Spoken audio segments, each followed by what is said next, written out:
ભરૂચ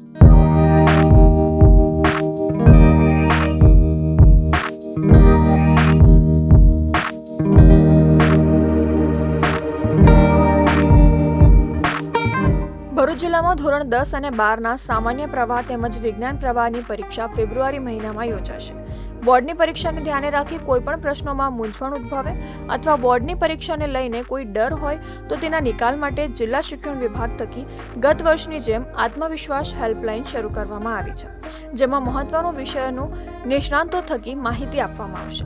પરંતુ આ વર્ષે શિક્ષણ વિભાગે નવતર અભિગમ અપનાવ્યો છે, જેમાં હવે વિષય નિષ્ણાંતો થકી યુટ્યુબના માધ્યમથી વિદ્યાર્થીઓને પરીક્ષાલક્ષી પડતી સમસ્યાનું નિવારણ કરવામાં આવશે. તેને માટે એક QR કોડ શિક્ષણ વિભાગ થકી બનાવવામાં આવ્યો છે, જેને સ્કેન કરતા તે શિક્ષણ વિભાગની ચેનલ પર લઈ જશે. તેમજ એક ઈમેલ આપવામાં આવ્યો છે, જેના થકી વિદ્યાર્થીઓ પોતાના સવાલો મોકલી શકશે. તેમજ આત્મવિશ્વાસ હેલ્પલાઇન નંબર પર પણ વિદ્યાર્થીઓ પરીક્ષાને લગતા સવાલો પૂછી શકશે. આમ રાજ્યમાં ભરૂચ જિલ્લામાં પ્રથમવાર નવતર અભિગમ અપનાવી વિદ્યાર્થીઓનું પરિણામ ઊંચું લાવવા માટે આયોજન કરવામાં આવ્યું છે.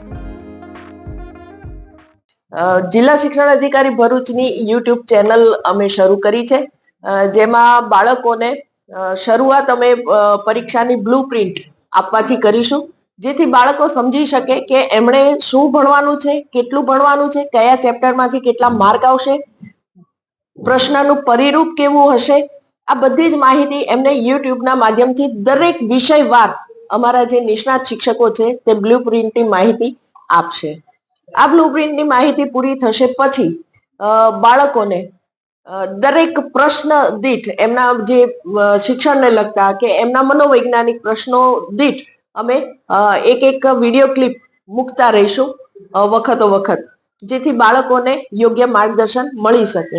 એની સાથે સાથે સ્પેશિયલી આ ચેનલ દ્વારા અમે એક ઈમેલ આઈડી પણ બનાવી છે, જેમાં બાળક અંગત રીતે કોઈ પ્રશ્ન પૂછવા માંગે તો એ પણ એ મેલ દ્વારા અમને પૂછી શકશે અને એ જ મેલના માધ્યમથી અમે એના પ્રશ્નનો જવાબ પણ આપીશું.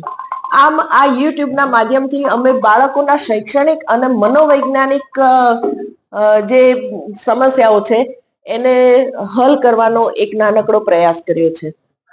આ યુટ્યુબ પરીક્ષા સુધી જ કાર્યરત રહેશે એવું નથી.